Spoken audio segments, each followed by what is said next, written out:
Hello नमस्कार दोस्तों। मैं आपका गाइड, मैं आपका मेंटर रोनित चौरसिया। साथियों, एक नए वीडियो और एक नए ऑफिशियल अपडेट के साथ आपके सामने आ रहे हैं। जी हाँ साथियों, ये जो अपडेट हम आपके लिए लेकर के आ रहे हैं, ये माइनर लॉ से रिलेटेड मैं आप लोगों के लिए अपडेट लेकर के आ रहा हूं कि अगर आप जुडिशरी का प्रिपरेशन कर रहे हैं और आपके जुडिशरी में सिलेबस में अगर माइनर लॉ को ऐड किया गया है तो आप किस तरह से आप अपने माइनर लॉ को हैंडल कर रहे हैं, उन्हीं सभी चीजों को कंसीडर करते हुए मैं आप लोगों के लिए ये बुक लेकर के आ रहा हूं। तो साथियों, हम इस बुक के बारे में डिटेल में इसके कंटेंट का हम रिव्यू करने वाले हैं कि इस बुक में कौन कौन सा ऐसा मटेरियल आपको प्रोवाइड किया गया है, क्या आंसर राइटिंग भी आपको इस बुक के अंतर्गत सिखाया गया है या फिर प्रिलिमिनरी के ही पॉइंट ऑफ व्यू से इस बुक को बनाई गई है। इन सभी चीजों के बारे में हम यहाँ पे एनालिसिस करने वाले हैं। तो साथियों, सबसे पहले आप देख लीजिए, ये जो बुक बनाया जाता है दोस्तों, ये Law Success and Vidhi Bharati publication के द्वारा इस बुक का निर्माण किया जाता है। साथियों, अभी हम इस बुक का जो आप देख रहे हैं, भारतीय सुखाचार अधिनियम की अगर हम बात करते हैं, जो कि भाग नंबर की अगर हम बात करते हैं तो भाग नंबर है 34। इसका मैं हार्ड कॉपी भी आपके सामने यहाँ पे शो कर रहा हूं। तो साथियों, हम इसी माइनर एक्ट के बारे में बात कर रहे हैं और ये माइनर जो एक्ट है आपके मेन पॉइंट ऑफ व्यू से बनाया गया। साथियों, इसके अंदर जितने भी मटेरियल है, जितने भी कंटेंट है, इन कंटेंट का अभी मैं पीडीएफ आपके सामने बोर्ड के माध्यम से एक एक करके शो करने वाला हूं। तो साथियों, यहां पर देखिए, ये जो है आप देख सकते हैं कि भारतीय सुखाचार अधिनियम मींस की इंडियन ईजमेंट एक्ट की बात करते हैं, जो कि हमारा एक्ट है 1882 का। इसी के बारे में हम यहां पे एनालिसिस करने वाले हैं।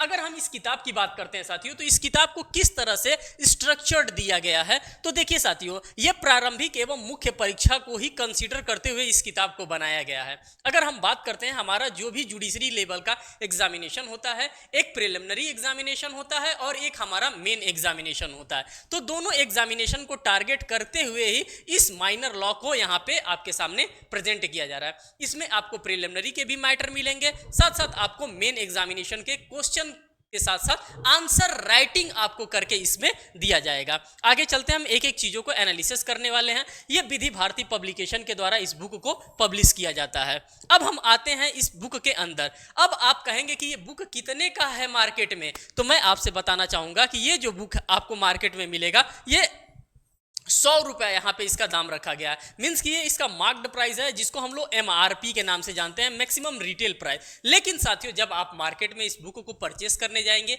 या फिर किसी भी ऑनलाइन प्लेटफॉर्म पे आप जाते हैं, जैसे फ्लिपकार्ट, अमेजॉन या विधि भारती पब्लिकेशन .org पे आप जाते हैं, तो इसके साथ आपको डिस्काउंट भी शो किया जाएगा। तो डिस्काउंट प्राइस पे आपको ये बुक मिलने वाला है। फिर आगे चलते हैं साथियों, आगे हम देखते हैं इस किताब में क्या क्या दिया है। जब हम कभी भी कोई भी बुक्स परचेस करते हैं या बुक परचेस करने जाते हैं, तो हम सबसे पहले कंटेंट्स का रिव्यू करते हैं, देखते हैं कि इस बुक में क्या क्या कंटेंट हमको दिया है। अगर हम प्रिलिमिनरी लेवल का पढ़ना चाहते हैं तो प्रिलिमिनरी लेवल पे हमको क्या क्या दिया है, क्या इसमें वन लाइनर दिया है या फिर हमको MCQ बेस्ड दिया है या कुछ कॉन्सेप्चुअल हमको क्लियरिटी इस बुक में मिल रही है कि नहीं मिल रही है। अगर हम प्रिलिमिनरी की बात करते हैं, लेकिन जब हम साथ साथ यहीं पे मेन एग्जामिनेशन को फोकस करते हैं और मेन एग्जामिनेशन के पॉइंट ऑफ व्यू से अगर बात करते हैं, तो हम उसमें देखते हैं कि क्या मेन एग्जामिनेशन के पॉइंट ऑफ व्यू से क्वेश्चन के साथ साथ क्या आंसर फॉर्मेट भी हमको दिया गया है कि नहीं इस बुक में दिया गया है। तो आंसर फॉर्मेट के साथ इसमें दिया गया, और साथ ही साथ आप देखेंगे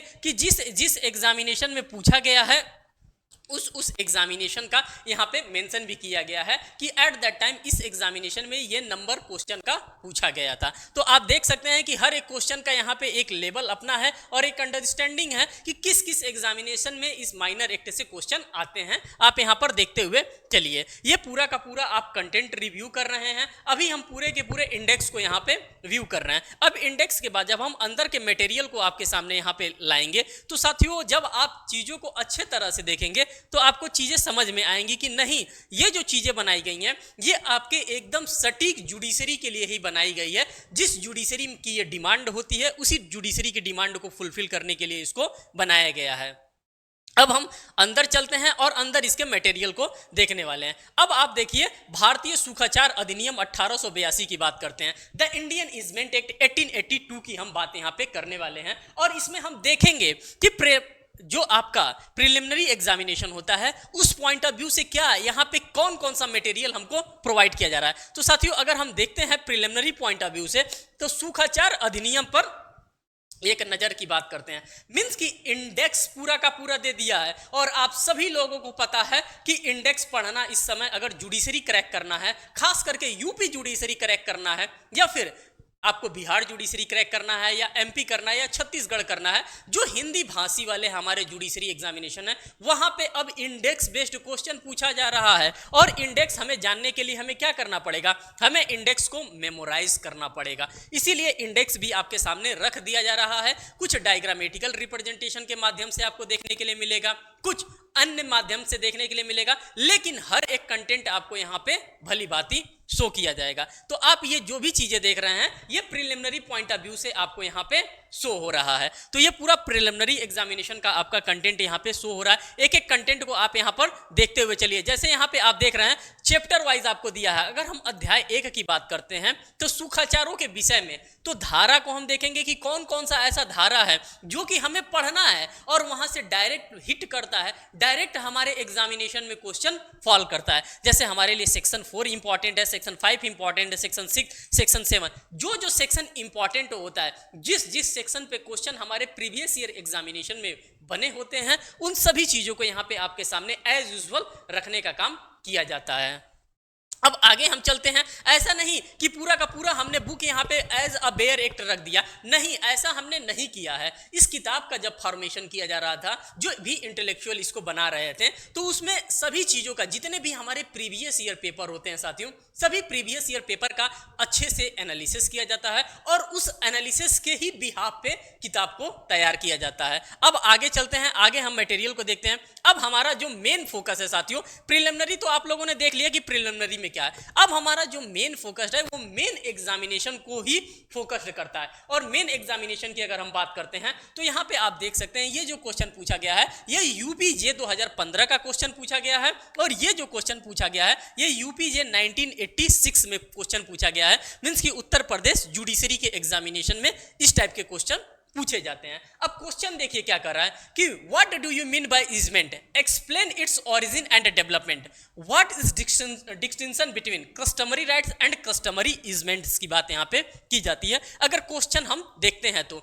अब जब क्वेश्चन आप लोगों ने देख लिया तो आपको उसी के रेलेवेंसी में ही तो अपना आंसर फ्रेमिंग करना होगा। ऐसा तो है नहीं कि क्वेश्चन कुछ और पूछ रहा है और आंसर तो हम वही लिखेंगे जो हमने याद किया। ऐसा जुडिशरी के एग्जामिनेशन में नहीं चलने वाला है।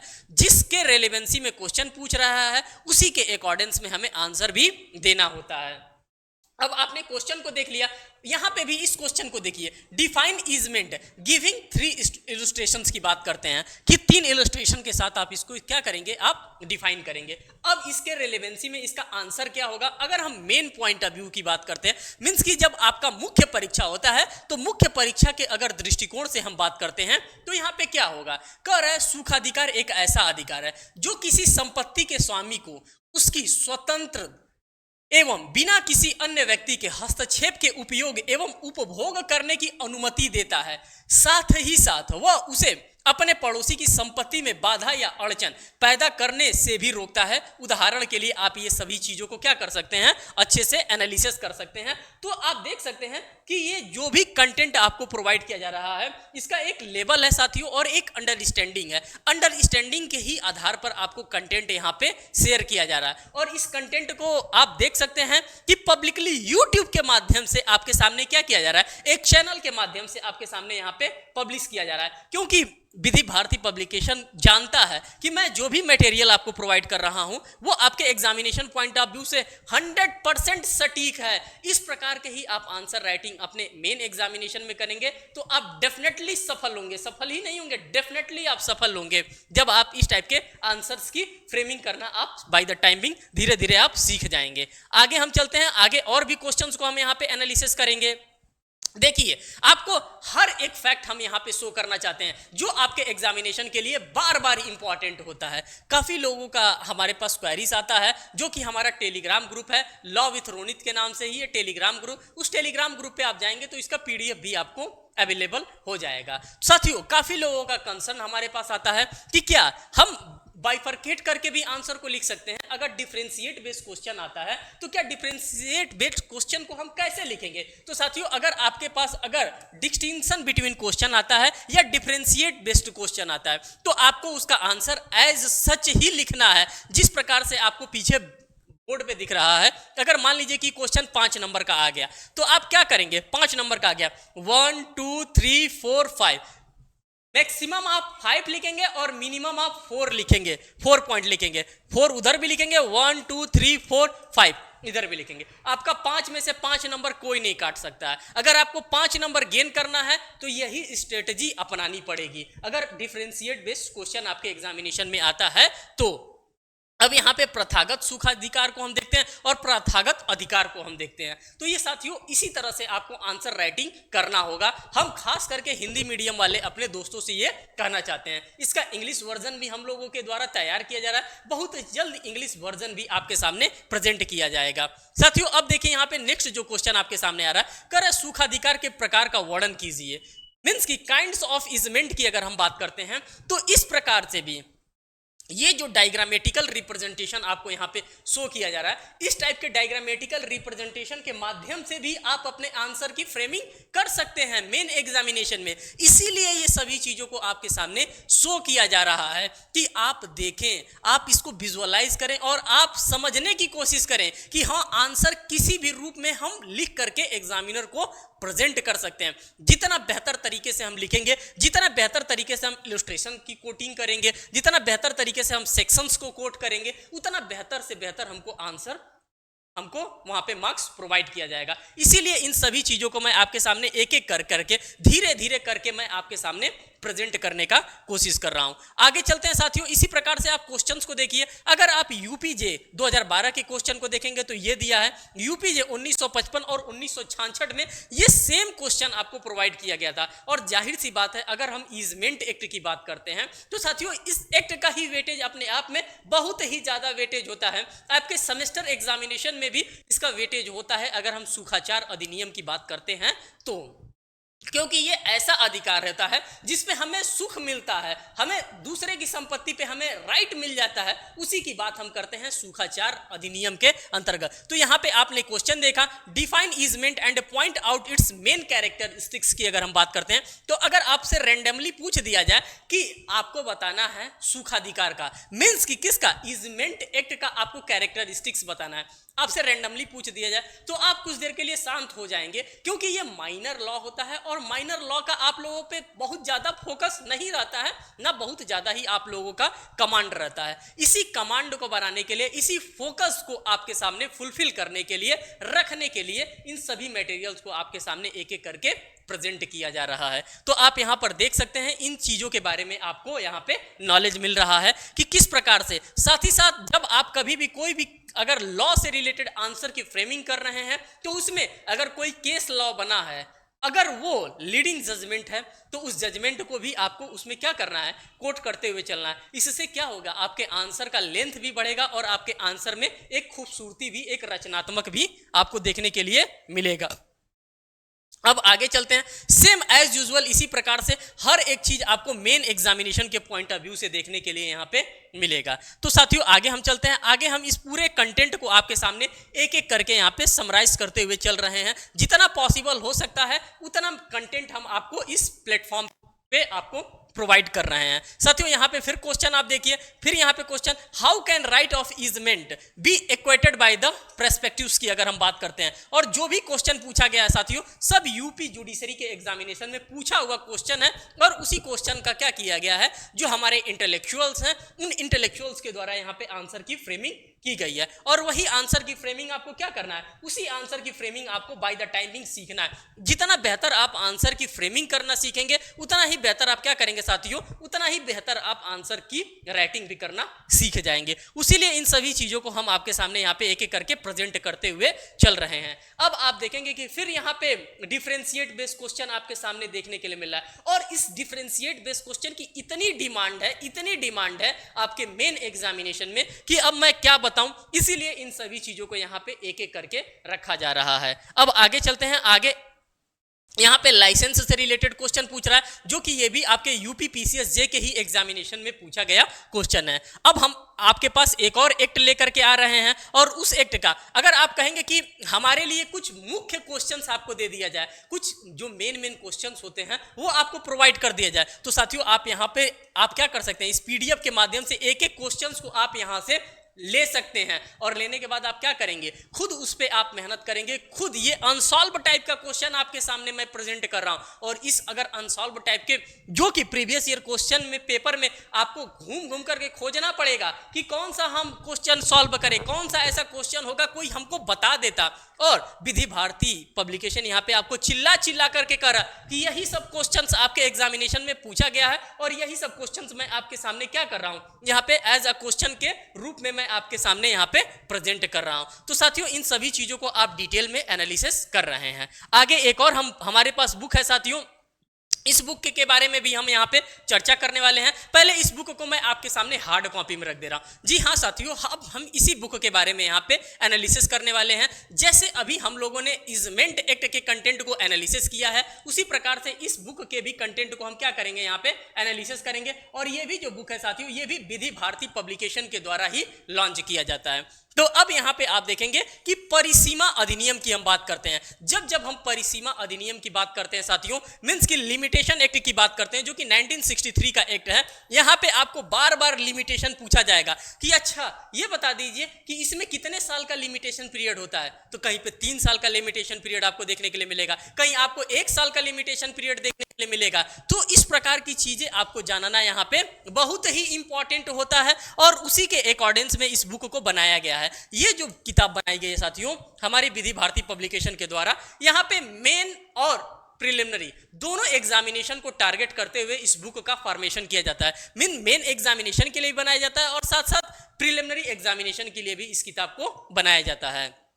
आगे चलते हैं, आप लोगों ने ऑलरेडी देख लिया कि विधि भारती पब्लिकेशन के द्वारा बनाया जाता है। साथियों अगर हम प्रिलिमिनरी एग्जामिनेशन की बात करते हैं, तो आप यहां पर देख रहे हैं कि इस चीज को क्या किया गया है, इस चीज को डायग्रामेटिकल फॉर्म में रिप्रेजेंट किया गया है। और किसी चीज को हम शॉर्टकट में अगर तैयार करना चाहते हैं, अगर डायग्रामेटिकल फॉर्म में अगर हम तैयार करना चाहते हैं, तो उसका सबसे सुटेबल तरीका यही तरीका होता है। अगर इस प्रकार से आप इसको बाइफरकेट कर रहे हैं, इस प्रकार से अगर आप चीजों को टुकड़ों में बांट बांट करके पढ़ रहे हैं, तो ये आपके लिए बहुत ही हेल्पफुल साबित होने वाला है। इसीलिए प्रिलिमिनरी का पूरा मैटर आप देखेंगे कि यहाँ पे डायग्रामेटिकल रिप्रेजेंटेशन के माध्यम से या फिर वन लाइनर के माध्यम से आपके सामने यहाँ पे रखने का काम किया जा रहा है, जिससे कि आप चीजों को ज्यादा से ज्यादा कम टाइम में ज्यादा से ज्यादा चीजों को आप क्या कर सकते हैं, कवर कर सकते हैं। आगे हम चलेंगे, ये सभी के सभी आप देख रहे हैं, ये सभी के सभी प्रिलिमिनरी एग्जामिनेशन के मटेरियल आपके सामने यहाँ पे प्रोवाइड किया जा रहा है। ये भी बताया जा रहा है कि कौन कौन सा सेक्शन जो होता है आपके एग्जामिनेशन के लिए, प्रिलिमिनरी एग्जामिनेशन के लिए बहुत ही ज्यादा इंपॉर्टेंट होता है। एक सेक्शन होता है जो कि इंपॉर्टेंट होता है, जिसको हमें जानना पड़ता है, जिसको हमें समझना पड़ता है, और एक ऐसा सेक्शन होता है जिसे हमें एकदम 100% तैयार करके रखना पड़ता है। वो सभी चीजें आपको यहाँ पर मेंशन किया गया है, और सभी चीजों के बारे में आपको यहाँ पे इंफॉर्मेशन भी शेयर किया गया है। अब हम यहां पर देखेंगे कि जो आपके मेन एग्जामिनेशन के पॉइंट ऑफ व्यू से ये बनाया गया साथियों, जैसे आप यहां पर देखेंगे acquisition of ownership by possessions की अगर हम बात करते हैं, तो इसी के अकॉर्डेंस में यहां पे आंसर फ्रेमिंग भी आपको देखने के लिए मिलेगा कि हाँ ये क्या कह रहा है, किस तरह से कह रहा है, जो भी चीजें कह रहा है यहाँ पे आपको आंसर बेस्ड इसी तरह से चीजें देखने के लिए मिलेगा। यहाँ पे भले ही आंसर ना लिखा, लेकिन आंसर के ही फॉर्मेट में आपको चीजें यहाँ पे दी जा रही है। आगे हम चलते हैं, आगे हम यहाँ पे आपको लिमिटेशन पीरियड भी दिखाना चाहेंगे कि किस चीज का कितना लिमिटेशन पीरियड होता है। जैसे जैसे हम आगे बढ़ते चलेंगे वैसे ऐसे, और यहाँ पे आपको ये भी मैं बता देना चाहता हूं कि जब भी आपका डिफरेंशिएट बेस्ड क्वेश्चन आएगा, आप इसी तरह से आंसर लिखिएगा और देखिएगा आपका एक नंबर नहीं कटेगा, टू द पॉइंट इस पे नंबर मिलता है। अगर 5 नंबर का है तो 5 नंबर मिलेगा ही मिलेगा। अगर 10 नंबर का क्वेश्चन आता है तो उसमें आपको हो सकता है 7 नंबर मिले, 6 नंबर मिले या 8 नंबर मिले, लेकिन अगर इस टाइप से आप लिखते हैं और टू द पॉइंट लिखते हैं तो 5 में 5 आपको डेफिनेटली मिलेगा। इसीलिए इस क्वेश्चन की डिमांड ज्यादा स्टूडेंट्स करते हैं कि नहीं, इस टाइप का अगर क्वेश्चन आएगा तो मेरा नंबर वहां पे क्या हो जाएगा, पॉजिटिवली सिक्योर रहेगा। आगे अब हम चलते हैं, आगे यहां पर देखिए साथियों, आप देखेंगे कि एमपीजे 2016 में इस टाइप के क्वेश्चन पूछे गए थे, और इसी के साथ साथ यहां पे क्या दिया गया है, इसका उत्तर भी इसी के अकॉर्डिंग्स में दिया गया है। जैसा क्वेश्चन पूछेगा वैसा हम आंसर देंगे। ठीक, आगे अब हम चलेंगे। आगे हम आपको लिमिटेशन पीरियड यहाँ पे शो करना चाहते हैं कि क्या किसका कितना लिमिटेशन पीरियड होता है। अब देखिए यहाँ पे आपके लिए आ गया लेखा संबंधी वाद। अगर मान लीजिए कि लेखा से रिलेटेड किसी भी प्रकार का कोई भी विवाद उत्पन्न होता है तो उसके हम लिमिटेशन पीरियड को एनालिसिस करेंगे। 3 वर्ष 3 वर्ष 3 वर्ष 3 वर्ष, ज्यादातर जो आपका लिमिटेशन पीरियड होता है साथियों या तो 3 ईयर होता है या फिर 1 ईयर होता है। 2 ईयर बहुत ही कम आपका लिमिटेशन पीरियड होता है। आप यहाँ पे चीजों को आप देखेंगे कि नाविक की मजदूरी के लिए 3 वर्ष या उस जल यात्रा का अंत जिसके दौरान मजदूरी उपार्जित की गई हो। तो इस प्रकार का आपको चीजों को क्या करना होगा, रटना होगा। जब आप इन चीजों को मेमोराइज कर लेंगे तो आप आंसर फ्रेमिंग करेंगे तो एक बेहतर आंसर फ्रेम आप कर सकते हैं आप अपने मेन एग्जामिनेशन के पॉइंट ऑफ व्यू से। आगे अब हम चलते हैं। आगे इसमें हम चीजों को आपके सामने यहाँ पे रखने का बिल्कुल काम कर रहे हैं।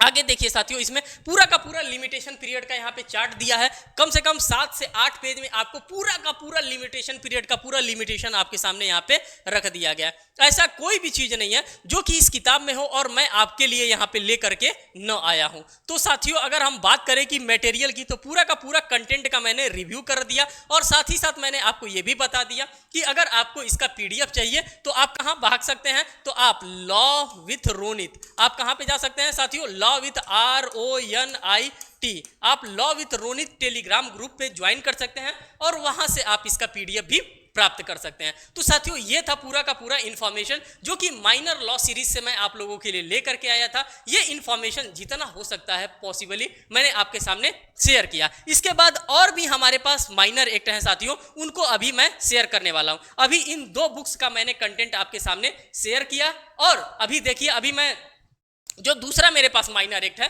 ये दोनों माइनर एक्ट है, अब इनका सिंगल वीडियो मैं आप लोगों के लिए अलग से बनाने वाला हूं। तो आप इस माइनर एक्ट को भी देखना ना भूलें। अगर साथियों आप लोगों का कोई भी कंटेंट पे अगर किसी भी प्रकार का अगर लगता है कि नहीं ये चीजें जो हैं हमारे लिए बहुत ही हेल्पफुल हो रही हैं, तो उसके लिए आप हमें कमेंट सेक्शन में कमेंट भी डाल सकते हैं। और अगर आप चैनल पे नए हैं तो चैनल को सब्सक्राइब करिएगा, वीडियो को लाइक करिएगा और बेल बटन दबाना तो बिल्कुल भी ना भूलिएगा, जिससे कोई भी मैं लेटेस्ट अपडेट लेकर के आ रहा हूं तो वो सबसे पहले आप तक पहुंचे। धन्यवाद साथियों।